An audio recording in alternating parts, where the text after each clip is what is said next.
ऊपर पहाड़ नीचे शंकर एकांक, कैसे करबी हम दरस।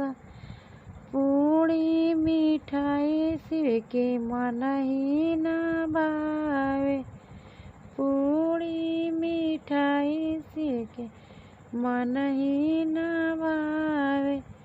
भंगिया के गोला कैसन होला ए शंकर, कैसे हम दरस। भंगिया के गोला कैसन होला ए शंकर, कैसे कर हम दर्शन। ऊपर पहाड़ नीचे शंकर एकांक, कैसे करबी हम दर्शन। हाथी से घोड़ा बोल के मनहि न भावे, हाथी से घोड़ा बोल के मन न भावे। बसहा बैल कैसन होला ए शंकर, कैसे करबी हम दर्शन।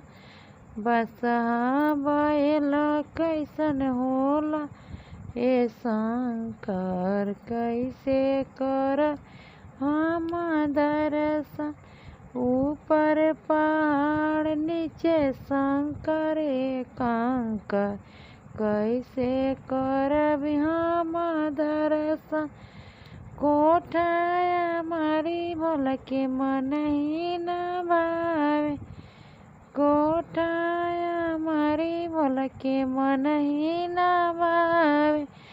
टूटही मड़ैया कैसन होला ए शंकर, कैसे करबी हम दर्शन।